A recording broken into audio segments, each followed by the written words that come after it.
Next up on the Cosmic News Network, First Contact with Joshua Pert. Good morning, Earthlings. Good. How you doing today? Good. How you doing today? Welcome to First Contact Radio. Welcome to First Contact Radio. To talk about all these things I'm talking about is because in life, everything is energy. Every single thing that's out there. Yo, it's First Contact with Joshua Poet. He's the man on the mic, just in case you didn't know it. Covering news from all around the globe, from the weather and space to UFOs. He'll talk politics and make you open your eyes. Conspiracy theories and government lies. They'll dig it all up and try to find the proof. Cause it's time to demand the truth. It's time. First Contact Radio. We have time to demand the truth. It's time. First Contact Radio. We It's have time to demand the truth.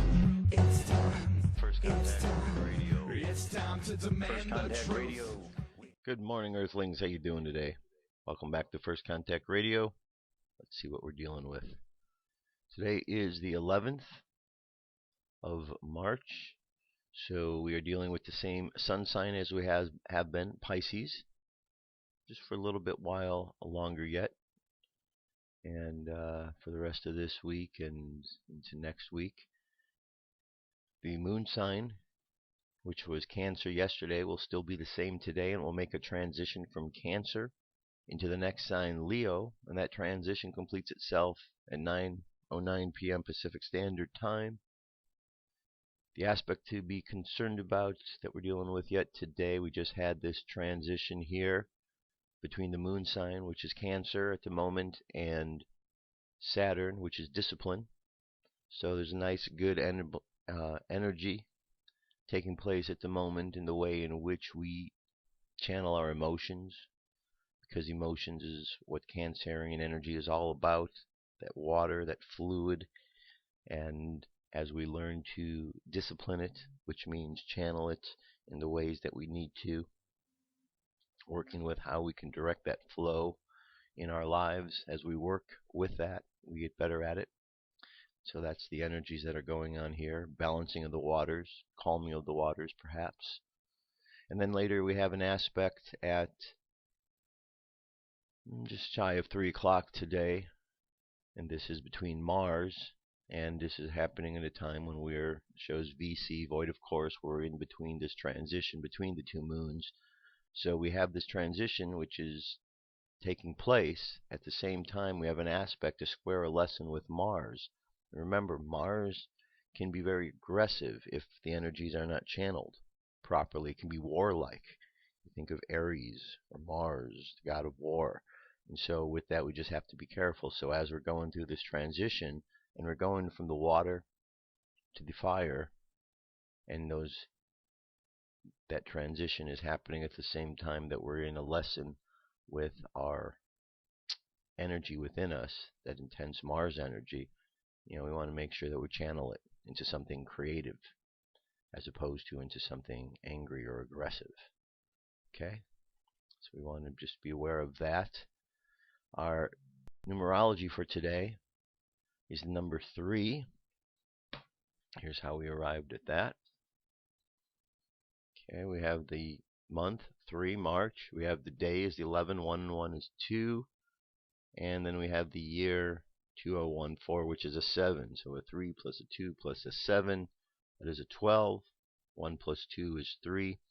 That's how we get the 3. So the 3 today would be the Empress. Empress, imagination, creativity.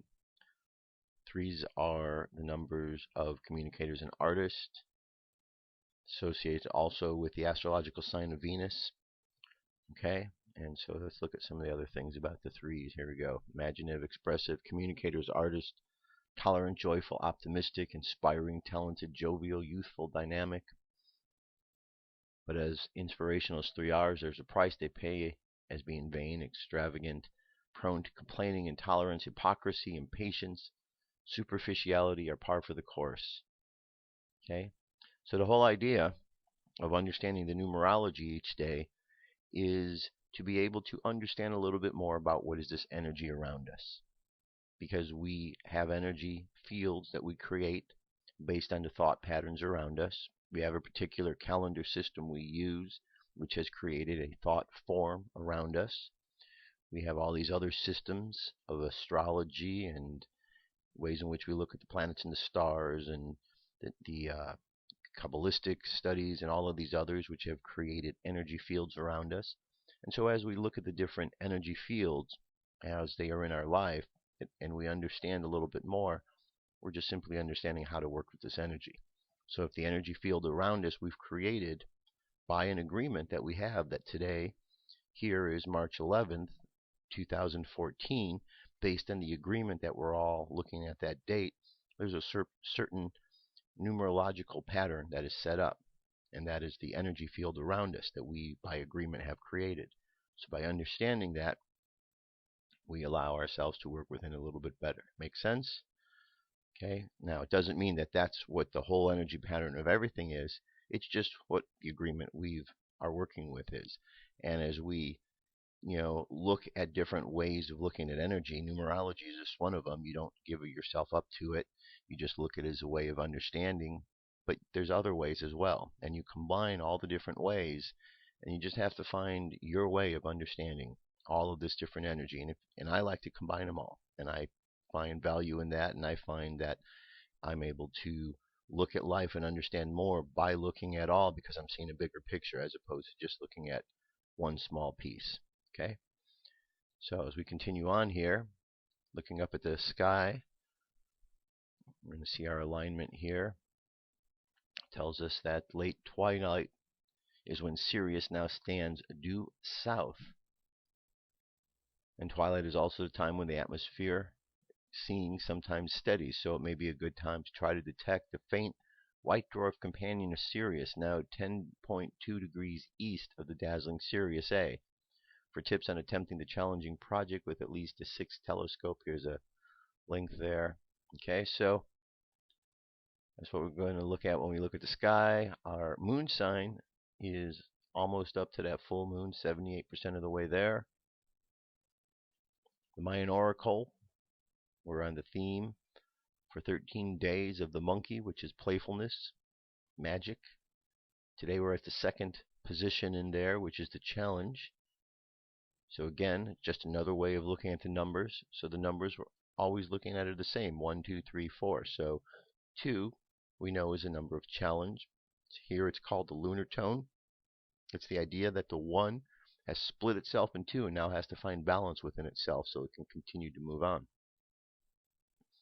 And then, so today would be the challenge of free will, the human. So as we look at the challenge of our free will, we think about the choices we have available to us as we go throughout the day. The seed is the guide, and the seed is telling us that this is an opportunity to plant the ideas that we want so that they can grow. So we use our free will, which is going through these challenges today. But out of this challenge comes something really awesome, because we're dealing with the idea of magic and playfulness here. So as we apply that idea and we get to the free will aspect of it, we're learning how to understand this aspect a little bit more.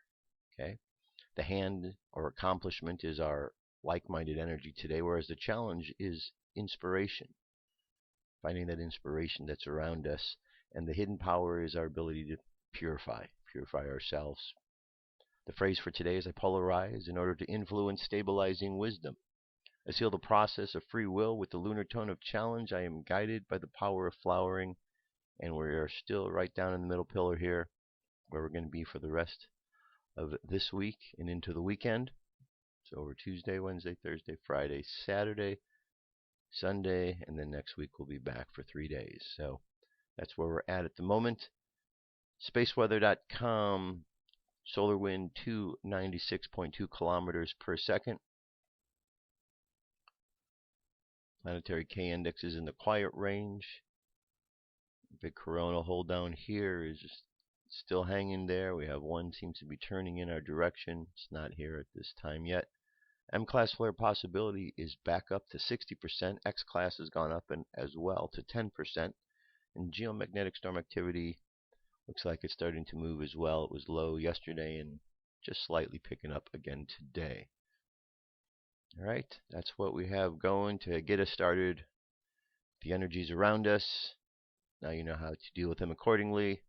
Let's jump away, and I'll be back with some UFO news. Stay tuned.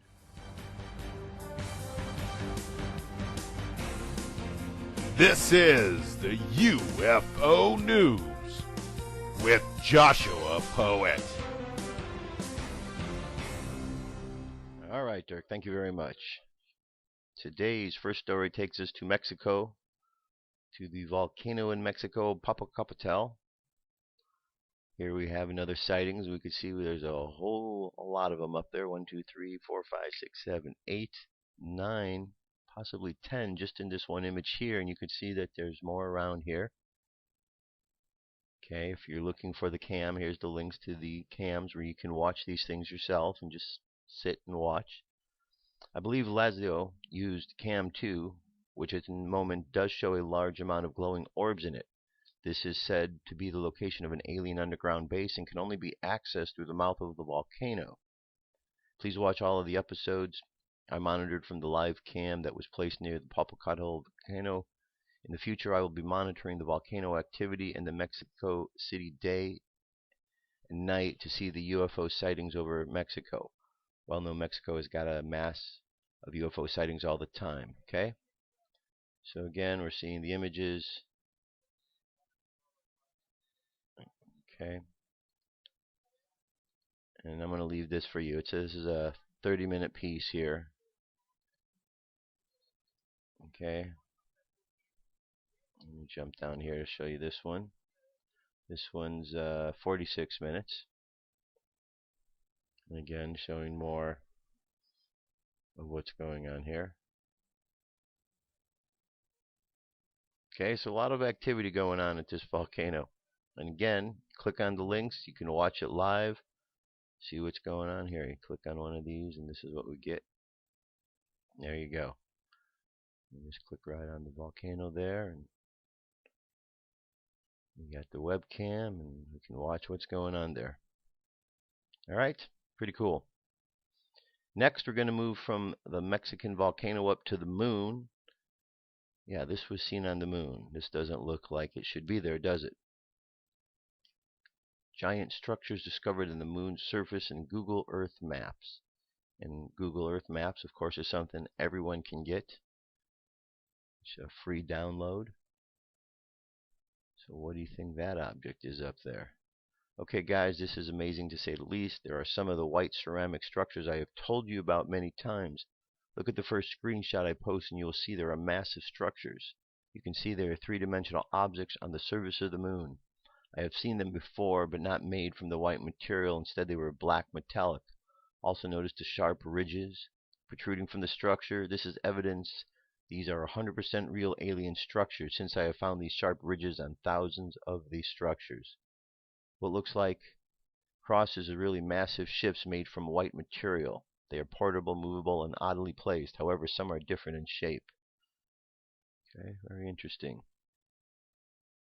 After many hours of reviewing Apollo 14, I started scanning the area around it, and then I found the truth as to what they were looking for. As what I have found is the smoking gun evidence why Apollo 14 was sent to this region. Absolute proof of life on the moon. And here we go. Here's this video. This is a 34-minute video that goes over the same images. But then it really gets into a lot more detail. So you might want to get the popcorn ready and later on put this on and check it out. Very interesting what's going on in the moon and up by the sun and all around us, huh? We are definitely not alone. Alright, let's move from the moon over to Hawaii. A former Navy serviceman reported an encounter with a ball of light mirroring the ship's course and speed during a multinational naval exercise near the Hawaiian Islands, according to a March 10th testimony from the MUFON database. The witness was transit back to San Diego home, part of the RIMPAC multinational naval air exercises, about 10:15 on August 4th, 2010, when the events occurred. Course and speed was roughly 010 true at 15 knots. The witness stated, I just finished my watch and sonar control and went to smoke deck on the starboard quarter. I was not alone, however. I do not remember how many people or who was there that also witnessed the event. I saw a medium-sized ball of light 10 to 20 feet above the water, approximately 3 kids away, almost as soon as I got there. Initially, I thought it was just another ship that was also in transit and continued to observe it because, to my knowledge, we were alone in transit on our PIM. It was mirroring our course and speed almost exactly, with no discernible difference to our own for a period of about 15 minutes. The ball then traveled very rapidly from a forward position relative to my ship at aft, and then changed elevation and rose vertically nearly instantly to an elevation of about 200 feet or so from my perspective. It then appeared to mirror our course and speed from that elevation and to follow us. Startled and perplexed, I put out my cigarette and went directly to the CIC to report what I had seen to the CIC watch officer and radar operators. I told the CICWO my findings and was rushed off. I then went to the SPS 49.7 radar operator, and he had apparently overheard my story. The petty officer on the watch proceeded to show me that he had contact on the surface and air search radars that corresponded to what I had witnessed. He also told me that the same chain of events had been reported 3 other times by other individuals and had been occurring since our transit had begun 2 days prior. I do not recall if the incidents had been logged or not in this CIC watch contact log. I seem to recall being told this by the petty officer, that they were instructed to maintain contact and observe its movements, but don't bother logging as it didn't appear hostile or of any interest. I was also told by him that the past 2 nights they had lost contact due to extreme elevation at about the same time each night, a few hours before dawn. Oddly enough, during the actual rim pack, which is known as the Rim of the Pacific exercises, my ship, as well as every other ship in our strike group, experienced strange connectivity and communication issues. An investigation was launched by the strike group commander under the premise that there was a suspected probe initiated by the Chinese on our entire strike group. I later discovered that the communications and systems phenomena the ship's experience had no explainable origin, and no evidence of an attack from a foreign nation was detected. Okay, very interesting indeed. Now, here we have Virginia, sphere, UFO dips low over rural Virginia, family vehicle.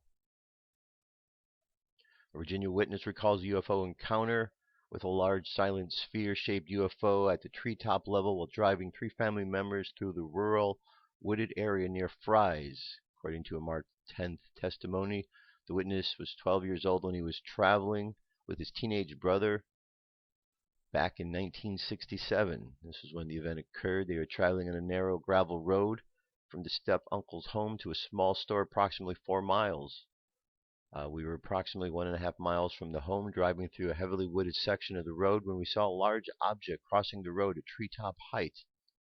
The object's total length was obscured by the trees on both sides of the road, but was directly passing over our path and only yards ahead of us. It was gray in color and had windows through which we could see blue-tinted light. The object made no sound of any kind and was moving at very slow speed from our right to the left. It was moving too slow for any object to stay airborne and was perfectly horizontal at treetop level. As the car passed directly under the object, all conversation had ceased and no one spoke for several seconds until one of us asked what that was. There was still no answer or conversation for several seconds until someone else acknowledged that they had also seen the object. Then there was a couple of minutes of conversation in which we stated our amazement at the sighting, and all described the object with no difference of opinion as to its look, speed, direction, or height. Okay, let's move from here to the next story. This is in Indiana. Disc-shaped object comes out of a lake. Well, that's interesting. An Indiana witness at Salem reported finding and photographing a large circle on a frozen lake that was there 3 days after it was created, according to a March 7th testimony from the MUFON database. No further information was available today on exactly how the circle was created overnight on March 4th, but the reporting witness did provide a photo of the anomaly. The report implies that the disc-shaped UFO may have come up out of the lake or gone into it. It was still visible on March 7th. While the image does look interesting, MUFON Star Team Manager Fletcher Gray reached in Texas today said there could be a natural explanation for this. Gray quoted from the Wikipedia description of an ice disk. He said it's an ice disk, circle, or ice pan is a natural phenomenon that occurs in slow-moving water in cold climates. Ice circles are thin and circular slabs of ice that rotate slowly in the water. It is believed that they form in eddy currents. Ice disks have most frequently been observed in Scandinavia and North America, but they are occasionally recorded as far south as England and Wales. Indiana MUFON is investigating Salem, is a city in the Washington Township of Indiana. All right, so is that what that is, or is that something else? I don't know. Check it out, see what you think. And here we have a California ghost town UFO witnesses give chase. California witness recalls a late night encounter at Calico Ghost Town with a silent 300-foot wide triangle UFO just 300 feet off the ground that outran his attempts to catch up with it. According to a March 6th testimony from the MUFON database, the witness and 3 friends were sleeping outside at Calico in September of '73 when the object was first seen at 2 a.m. I rolled over and saw what I thought was the moon shining through a weather balloon. It's just a weather balloon, and rolled back over. But his friend answered back, "This isn't a weather balloon." When I rolled over onto my back, I could now see a large triangular craft approximately 300 feet across and approximately 300 feet off the ground, slowly moving over the top of us. What I thought was the moon shining through the balloon now looked more like an observation bubble under the nose of the craft, and it was glowing a dull light purple in color. As it moved over, it made no sound. I saw no lights, but as it cleared the moon, you could see the light reflect off the craft, and it gave the color of a gunmetal blue. The edges appeared to be rounded. It continued its slow-moving progress away from us, following the hills of the desert, flying just above hilltop level. We followed, running up the hills, then down one another, but the craft got further away each time, so we stopped and just watched. I saw no sign of an engine. We heard no sounds. Had it not been for the fact that it flew over the top of us, we never would have even known it was there. My feeling was that the craft was running in stealth mode, no lights, and at very low levels to avoid detection. What struck me so odd was back then it was supposed to be fast-moving, skinny, disc-shaped objects like in the chariots of the gods, but I did not see anything like what we saw until I watched a program on TV describing the same thing, except ours did not have any lights mentioned. Okay? So there you have it. That's our UFO news for today. Lots of sightings going on now, have been going on. So sooner or later, we're going to get to the bottom of this whole UFO extraterrestrial thing. And then we'll all know the answers. All right, I've got some good information coming up. Stay tuned. I'll be right back. Come into our circle, Great Spirit. Fill our souls with peace.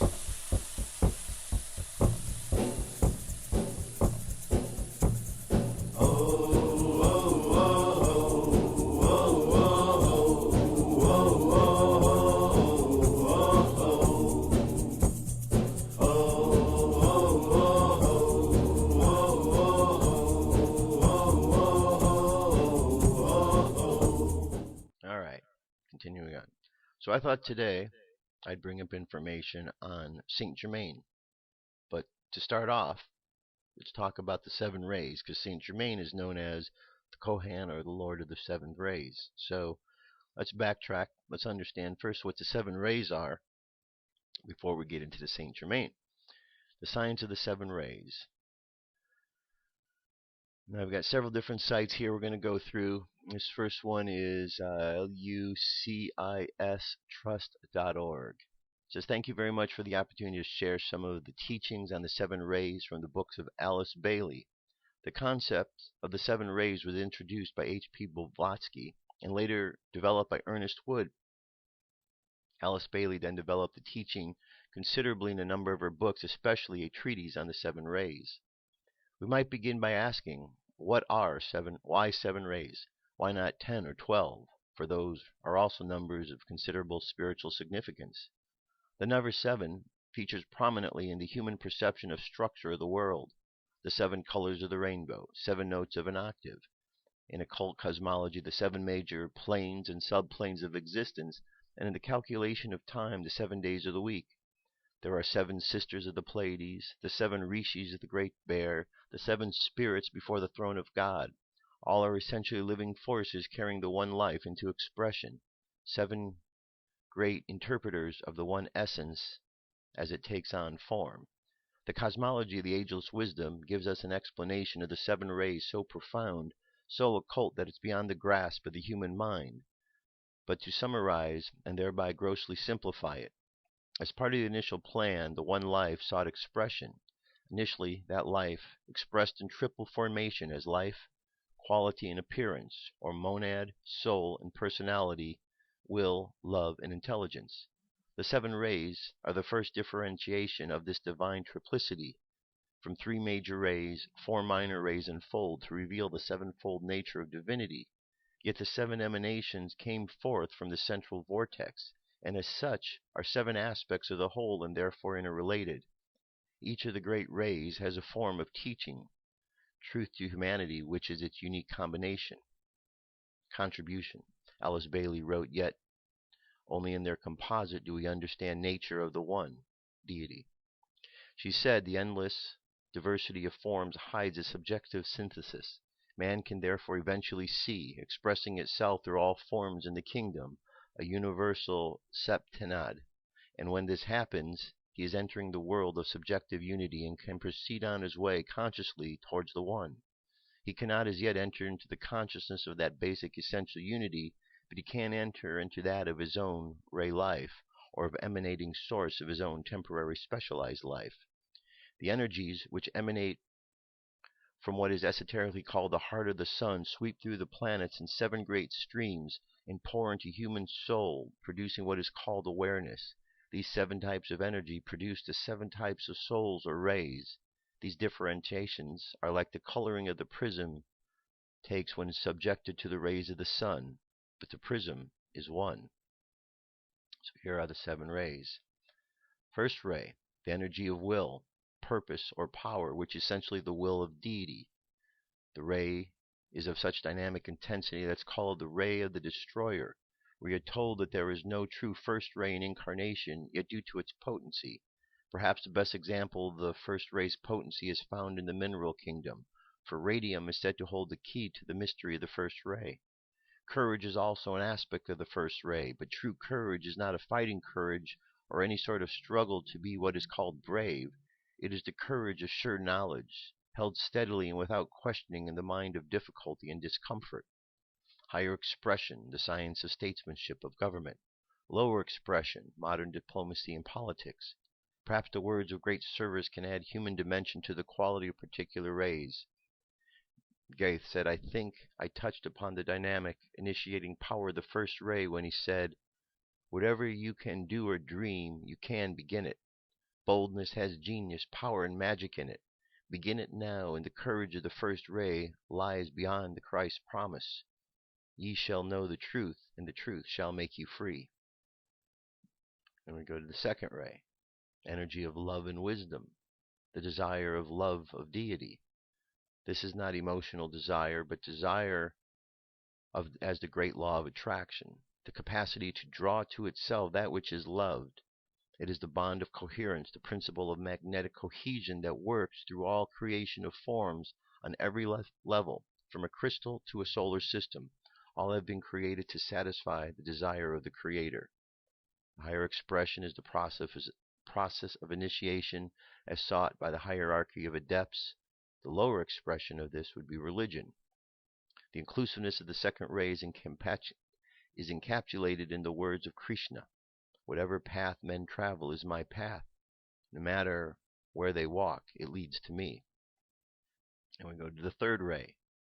Third ray is the active intelligence, or to revise it, intelligent activity, the intelligent use of form building, of all the creative effort to reveal divine purpose. The higher expression is a means of communication or interaction, the radio, telephone, telegraph, and the power to travel. The lower expression is the use and the spread of money and gold. And then here we have the words of Buddha describing this. Be a lamp unto yourselves, hold fast to the truth as a lamp. Look not for refuge in anyone besides yourselves. Fourth ray, the energy of harmony through conflict. This ray produces beauty and works towards the harmonizing of effects. Essentially, it is the refiner, the producer of perfection within form, so that the objective world becomes a true house of light. In the fourth ray, the higher expression would be masonry, based on formation of hierarchy and rules for admittance. And the lower expression is architectural construction, modern city planning. And here we have the words of Julian of Norwich, 14th century mystic. All shall be well, and all shall be well, and all manner of things shall be well. This summarizes the essential harmony that in time prevails when conflict has exhausted itself. The fifth ray is the energy of concrete knowledge of science. The energy has produced science and led man to comprehension of the world's natural world. Because it operates on the plane of the higher and the lower mind, and because man is literally one who thinks, the fifth ray has special significance to humanity. The higher expression is the science of the soul, esoteric psychology. The lower is modern educational systems and mental science.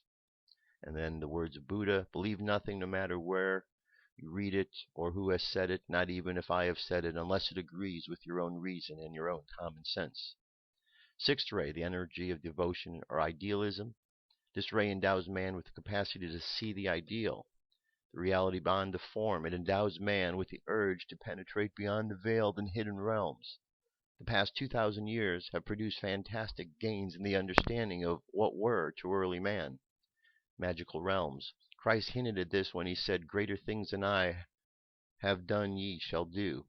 Einstein also touched upon this urge to penetrate beyond the outer realm in his statement, the most beautiful and deepest experience a man can have is the sense of the mysteries.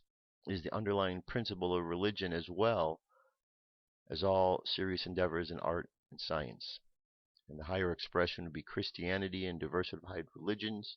The lower is churches and organized religions. And the seventh ray is the energy of ceremony order. This is the coordinating capacity which unifies inner quality and outer tangible form or appearance.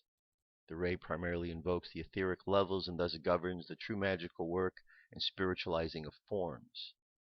So higher expression would be all forms of magic, and the lower would be spiritualism, emphasis on the form phenomenon.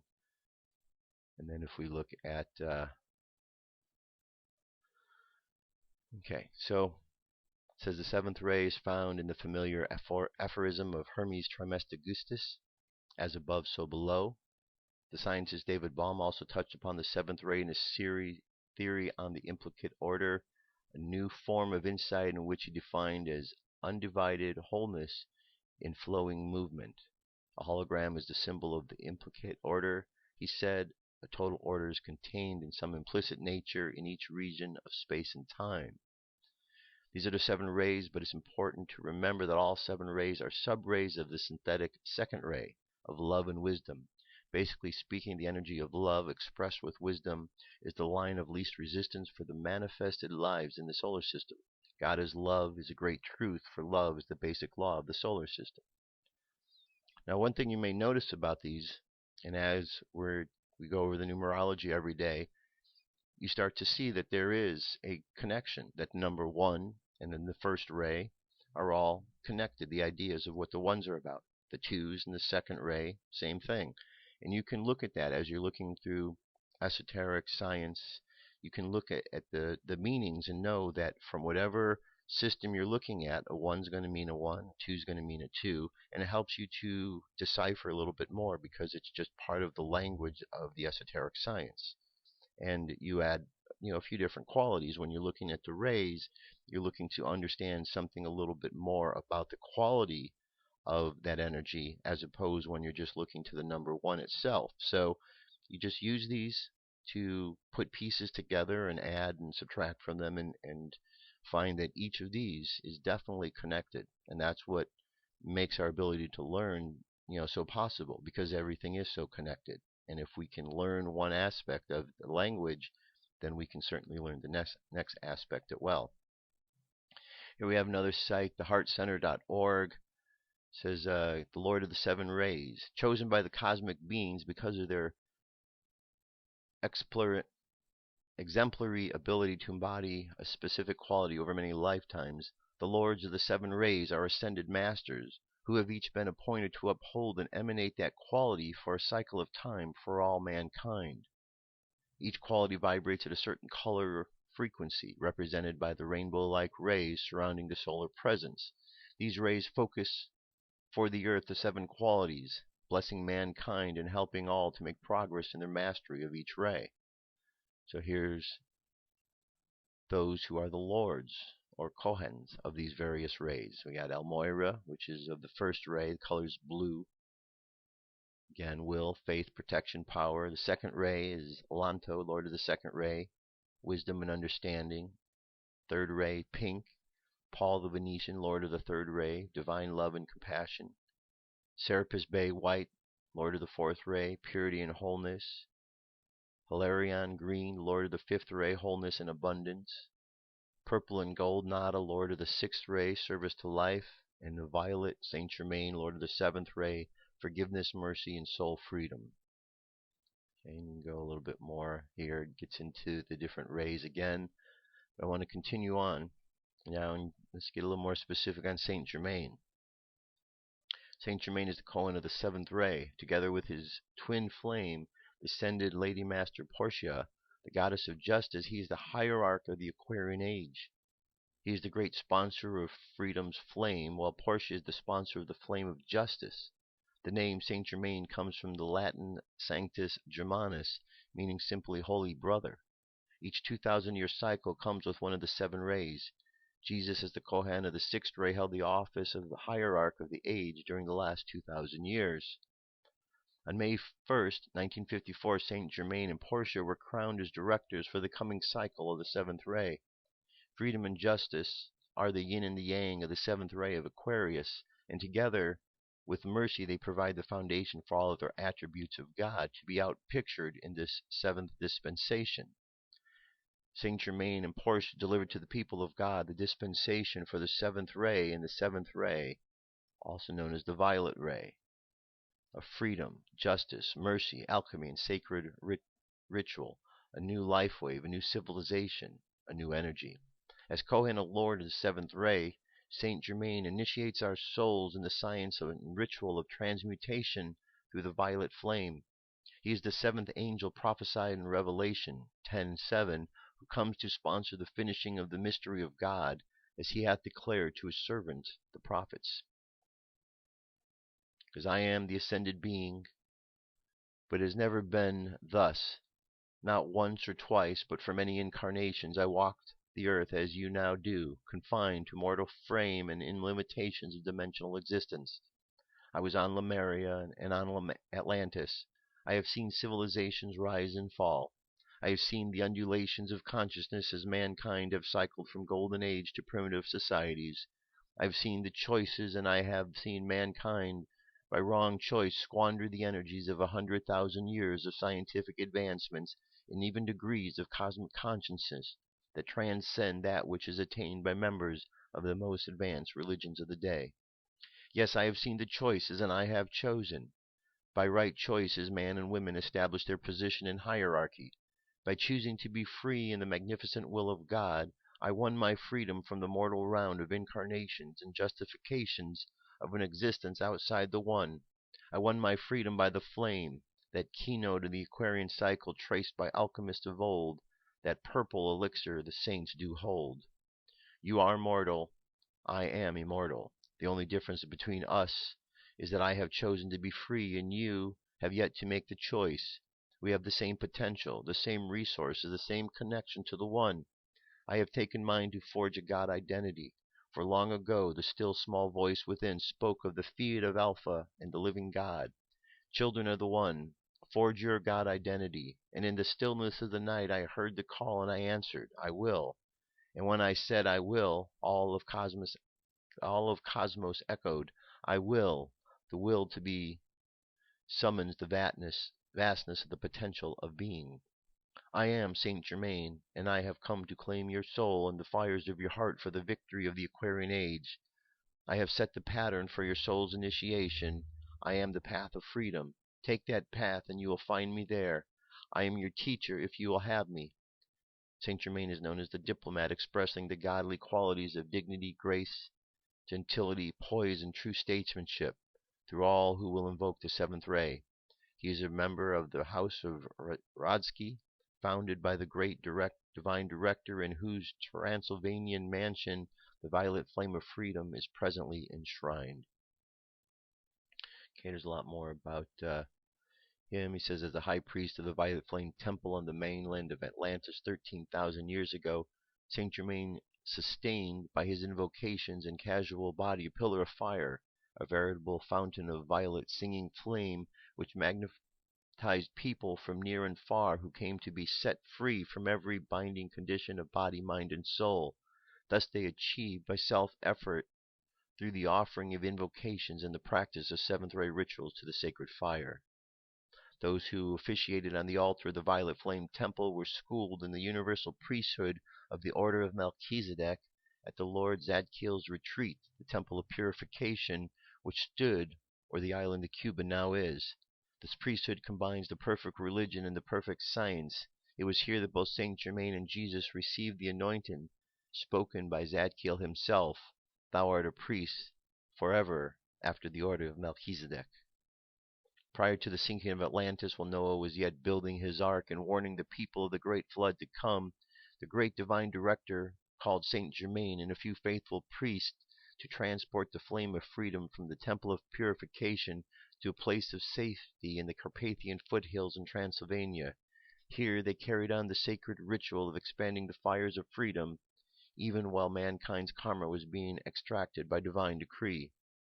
In succeeding embodiment, Saint Germain and his followers, under the guidance of the great divine director, rediscovered the flame and continued to guard the shrine. Later, the great divine director, assisted by his disciple, established a retreat at the site of the flame and founded the House of Rákóczi, the royal house of Hungary. Okay, more on him. Let's jump over to this next site I want you to look at.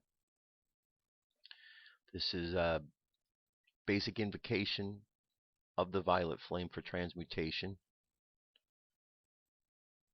It says the violet flame is a divine gift and tool for everyone, given to us by the ascended master Saint Germain.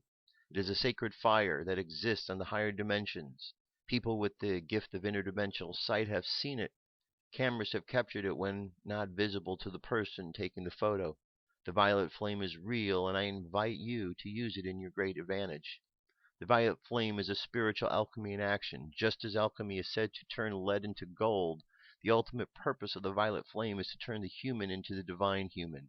Its action is to transmute denser feelings, actions, deeds, karma, etc. into higher vibrational frequency, which helps prepare us for our ascension.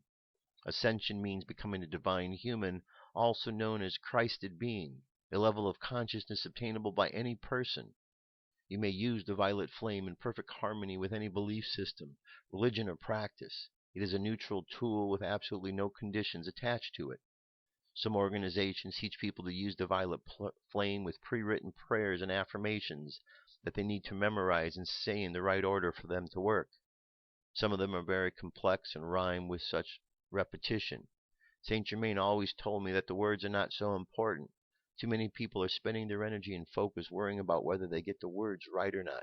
This causes them to miss the really important part of using the flame, the feeling in your heart, your desire, your intention, and sincerity.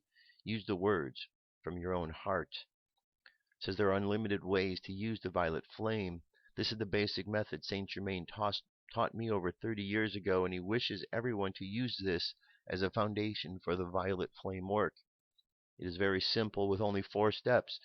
Once you understand the principle behind the practice, you can adapt it to use in your own unlimited ways. And here are the 4 ways. 1. Bring the violet flame into your body. Ask your higher self, a master, guide, or angel to assist you to do so. And just ask the flame to be made manifest, which is most comfortable. It is helpful to visualize or pretend that there is a ball of violet fire above your head, and ask that the ball of fire come into your body and fill every speck of your entire being. 2. Keep the flame inside your body while asking it also to come through your heart chakra, and spin it around or encircle the outside of the body so that it encompasses your emotional, mental, and spiritual bodies. 3. Ask the violet flame to transmute everything you wish to be changed or eliminated from your life. Some people like to mention everything like a shopping list, all karma, negative feelings such as anger, poverty, frustration, sadness, physical illness, etc., which is fine, but you can also do a catch-all phrase such as transmute anything and everything standing in the way of my ascension, or becoming a Christed being. Again, it's the intent and the feeling behind it. One important phrase to add is on all dimensions, on all levels through all time and space, past, present, and future to your request. That covers all your lifetimes and all your multidimensional selves. And the fourth part is change negativity into divine light and fill your body. Holes are created in your aura when the dense feeling and blocks were consumed by using the violet flame. It is very important to fill these spaces with healing energy. Some people like to do the list again. Please transmute everything into love, prosperity, abundance, and peace and happiness. Or you can ask for the specific color rays, which are pure energy. Example would be pink is unconditional love, blue is deep peace and tranquility, green is health and abundance, deep dark blue is spiritual knowledge and intuition, violet is spiritual advancement and knowledge. Either way works fine. The violet flame invocation turns everything into the golden platinum light of Christ consciousness, which encompasses all the qualities of the other colors. Okay? And then if we go on further, it has a whole invocation that you might use. Let's see here. It says, center yourself, take a few deep breaths. Mighty I Am Presence, beloved God, my heavenly source, please make manifest in me now the sacred violet flame of transmutation. Bring the violet flame into every cell, molecule, and atom of my body, filling me totally and completely. Blessed violet flame, blaze into my heart and expand out and around all of my bodies, physical, emotional, mental, and spiritual, surrounding my entire being with your divine grace, love, mercy, and forgiveness. Transmute all karma, negative thoughts, actions, deeds, and energy that I have ever created at any time, in all dimensions and all levels and all bodies, through all time and space, past, present, and future, for all eternity. Transmute anything and everything that stands in my way of embodying the ascended Christ that I am. Beloved violet flame, turned all that has been transmuted into the gold and platinum light of God, the Christ consciousness, the light of God that never fails. Send this golden platinum light to me now, filling and surrounding my entire body with His divine radiance. Raise my vibration and frequency so to the highest level possible for me at this time. So be it, and so it is. Thank you, God. Amen. So there you go. There's our violet flame prayer. Let's go look at one more. This is a site. It's a pretty cool graphic right here at the site. It's called the Saint Germain Foundation, and certainly has a lot more information about him. I'll read a little bit here. The earth and its humanity have entered a new age. It is destined to become a golden age if mankind will return to the beneficent laws of life they once knew. The governing master for this golden age is the cosmic being known widely as Saint Germain. In his long succession of incarnations, he was a leader among mankind to find that lost wisdom and harmony. Saint Germain searched for 600 years among the people of the earth for someone obedient enough, humble enough to carry out his mission on the earth. In 1932, he found two such persons, Mr. and Mrs. Guy W. Ballard in the United States. He had known them all well before. He was their father, their teacher, and their ruler in other lifetimes. They accepted his direction and freely gave to all what he gave to them. They have made their ascension and now are great ascended masters, working at the cosmic levels for the illumination of mankind and the planet. Beloved Saint Germain said, never before, except in the secret retreats of the Great White Brotherhood, has such intensified, transcendented instruction concerning the I Am been given to individuals. This includes the indispensable use of the violet consuming flame. Saint Germain established his work formally as the Saint Germain Foundation in 1938, a non-for-profit corporation in the United States. This is his original authentic teachings. Let's go. If you're wondering who Guy Ballard is, you can read all about him and so on. So I'm going to leave this link available so you can check it out. You can see there's a lot more information on decrees, the visualizations, and so on. So lots of information on Saint Germain. Lots of information. And let's jump over, look at a few more things, and we'll do our meditation. This is about the Pleiadians. Interestingly enough, dealing with the number 7, the seventh ray. Have you ever felt perhaps that you are not from this planet? Has this thought crossed your mind that you may not be from this galaxy or universe? Many people are feeling very strong, innate desire to return home. The question arises as to where actually home is. Although some may feel a strong resonance with the Pleiades, Orion, Sirius, Arcturus, and the like, where did we come before that? In the In5D article, Characteristics of ET Races, a hint is given as to whether human life exists beyond this universe. Well, the Nordic, the Pleiadian culture is an ancient and was seeded from another universe long before Earth was created. They have formed a tremendous society which operates with love, ideals, and ideas that we are yet unfamiliar with. This is quite a profound statement, and although it is the author's opinion, there is a mounting information that clarifies this statement. To examine the origins of the Pleiadians beyond our universe, clues can be found in the information we know about their existence in our universe by various sources they've either had direct contact with or the ability to channel information about them. Here's a little bit Alex Collier talking about the Pleiadians. Says the Pleiadians are our far distant first cousins and ancestral forefathers of some of our races. It is said that the Pleiadians, as we know them, were Lyrans who migrated from Lyra in large space stations or arcs, exploring young star systems seeking the potential for stable longevity. These Lyrans would send down scout teams consisting of scientists, engineers, and agricultural specialists to explore the surface of possible habitable planets and then return data and information to the motherships. Each planet was explored, and based upon its unique nature, would be developed for colonies that were sent down for settlement. These first Lyrans colonized our Earth for a time, while a large group of Lyrans eventually found the Seven Sisters and other star systems during the Orion Wars. It should be noted that through the development of effective weapons of war, this helped sustain them through the Orion Wars and beyond. So as you can see, the Pleiadians are very interested in our world and our races here. They have been visiting Earth for at least 79,743 years, establishing and maintaining many large settlements. They have come and gone throughout our planet's history. We are very similar to them in many ways.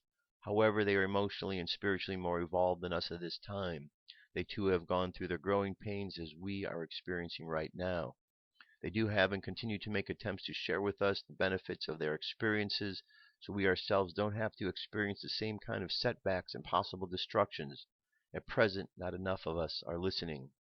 The Pleiades is an open star cluster consisting of 254 stars and many times that in planetary bodies. Many of the stars are very young. The Pleiades is located in a constellation of Taurus. The Pleiadian and Earth alphabets are both very similar. This was noted about 11,157 years ago. The script form was developed here on Earth, carried back to the Seven Sisters. The original script form is the parent of most of the present-day alphabets. All of the Earth's languages are derived from an ancient pre-Sumerian language called Tamil, which was spoken in Lyra and later in the Pleiades. 3 of the Pleiadian star systems have life as we know it, with most advanced systems being Deneb and Taygeta. Another system is Tyro, which circles Alcyone. Most of the Pleiadians look like us in size and stature, build, color of hair, etc. They are also very affluent and articulate when speaking any of our languages or discussing our sciences, history, and so forth. We've inherited our aggressiveness towards each other from them. Their lifespans exceed our own by at least 10 times our norm. Their technology has made it possible for them to travel anywhere in the universe at speeds faster than the speed of light. They are capable of using our oceans for undersea operations. They are concerned about our current misuse of our sciences, along with the complete loss of our spiritual center and harmony with our sciences. They have no use for money, politics, or religions, clearly stating that the latter two, politics and religions, are really the same. The Pleiadians are worried that as other benevolent races visit, we will destroy our planet and ourselves and expose their failure to help create a conscious shift. The Pleiadians, like other groups, have left descendants on Earth in the past. They have said that they are willing to help us, but not to the point of changing our own evolution and thereby becoming responsible for us as a race. They say that we create our own future as we go, and so we need to take responsibility and correct our own mistakes ourselves or suffer because of them. According to Alex, the Pleiadians have technology that they made it possible for them to travel at speeds faster than light. Where did this technology come from? It is also important to note that our Pleiadian brothers and sisters are willing to help humans on Earth, but will not change our evolution because then they would have to be responsible. Okay. So, Pleiades. There's more to this article, as you can see. Now, I think you've heard me say before that Pleiades is one of the places that I know that I've been. Many of you recognize that you've been from other places. Many of you probably recognize the Pleiades, because I know there's a lot of us that are down here from there. And one day we will return. But right now, we're here. Yay. All right. Moving on. This is a message. Archangeloi of the Elohim. There we go.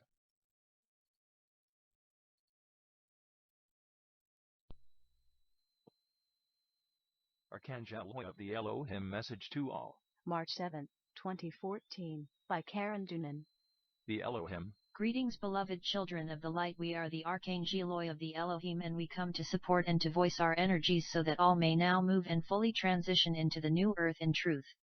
We send out our energies through, across, and within the planet Earth, both in their non-human and human form, for all justice and you are. We ask for all to step forward to support their children in human form as they now take their places within the human race in order to live truth and to anchor truth fully upon and within planet Earth. This was always to be, for the love that is now radiates clearly and expansively across and within the planet Earth as all within and around the universe of three. Prepare for the arrival of the children of the light in the form they have taken within the human race in truth. We place the symbols of the golden ankh of eternal life within the solar plexus of our children. We place the rod and staff of light within the heart space of our children, and we place the dove of peace above and below our children so that they may receive these symbols and codings in the love that is, and allow the flow to naturally allow their movement and flow across and within the planet Earth. All is not as it appears to the naked human eye, of the human vehicle, for the human vehicle is not prepared to see that which is now unfolding. Energy at a human conscious waking mind level is filtered out as it is not manifest as a color, a hue, or an object. Now as the energies begin their work in truth, the human vehicle prepares for rapid and swift expansion at all levels of the human life experience.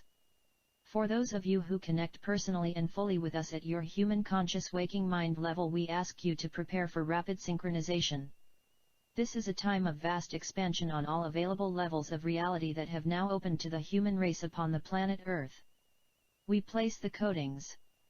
Turquoise, 333, 22, 11, 000, 777, 11, 22, 66, 88, 99, 11111111.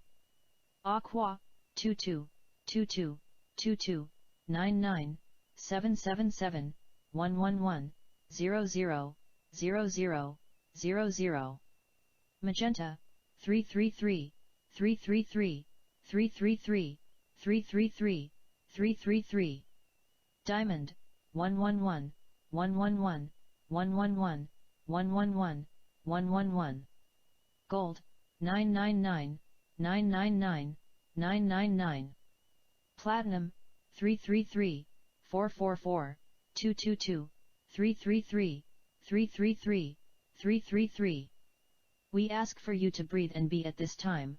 This is the moment that you have incarnated into in which to receive this information and this expansion at a human conscious waking mind level. The birth of the golden age of humankind is now. Beloved ones, the archangelic energies now return to the planet Earth in their various forms in order to help physically birth the new reality that now illuminates beneath your feet. Love is the answer, no matter the question, for love just is, and love is the very fabric of existence. The children of the light now turn their faces towards the sun and understand that the darkness was never truth, for love just is and you are. All right, very nice message. Again, another confirmation of something new beginning that we are all here part of. All right, let's get to our meditation. And part of today's meditation will be these affirmations, this 8-day challenge. Close your eyes, take a deep breath, and exhale. Take another deep breath, and exhale again. Contemplate these words of this meditation, of these affirmations. These are the same words that you've been reverberating through your mind these last 7 days. I am feeling healthy and strong today. I have all that I need to make this a great day of my life. I have all the information I need to solve any challenges that come up today. I have the knowledge to make smart decisions for myself today. I make the right choices all day using my inner wisdom. I am happy and content with my life. I am patient and calm and greet the day with ease. I am filled with gratitude for another day in this earth. And take a deep breath and allow those words just to sink deeper and deeper into your subconscious. And again, I am feeling healthy and strong today. I have all that I need to make this a great day of my life. I have all the information I need to solve any challenges that come up today. I have the knowledge to make smart decisions for myself today. I make the right choices all day using my inner wisdom. I am happy and content with my life. I am patient and calm and greet the day with ease. And I am filled with gratitude for another day in this earth. Take another deep breath and allow those words just to reverberate into your consciousness and into your subconsciousness. And again, one more time, let's contemplate these words, these affirmations. I'm feeling healthy and strong today. I have all that I need to make this a great day of my life. I have all the information I need to solve any challenges that come up today. I have the knowledge to make smart decisions for myself today. I make the right choices all day using my inner wisdom. I am happy and content with my life. I am patient and calm and greet the day with ease. I am filled with gratitude for another day in this earth. And take another deep breath. And exhale. And let's imagine over the top of our head this violet flame. And let's imagine inviting this violet flame to come down into our body, to go in and to purify. And as this violet flame goes down, just imagine it moving through all of our cells, of our entire body, and going through and purifying, removing the doubts and the fears and anything which is blocking us, or has blocked us, not only in this dimension, in this realm, but in all dimensions, in all realms, in all of our lifetimes. Let us imagine all of those blockages now being removed, and our consciousness connecting even deeper to the divine mind. And let's imagine ourselves in this connection, feeling it one with the universe. And imagine ourselves going through life today, just sharing that oneness. So let's imagine walking through life and just sending out the oneness, sending out this vibe of positivity and love. And imagine others as they walk by feeling inspired by this energy and taking it on and then sharing it with others. Pretty soon we realize that all around the world people are sharing love and positivity. And as such, there is no room for any negativity or hatred or anger or war. And we realize that those are all outdated modes of thought that no longer have a purpose. And so we let them go. And we simply focus on love and positivity. So let your subconscious mind continue on that journey of love and positivity today, and let's bring our conscious mind back to the present moment on the count of 3. 3, coming back to the present moment filled with confidence, 2 coming back to the present moment filled with faith, and 1 coming back to the present moment happy, healthy, and whole. Happy, healthy, and whole. Take another deep breath. Exhale and open your eyes. That's it, my friends. Thank you very much. You know, I really enjoy these meditations, and I really enjoy that you're all part of this, because you know we're all doing this together, and it's really cool. So thanks for joining me in this and being here each and every day, and for watching the shows.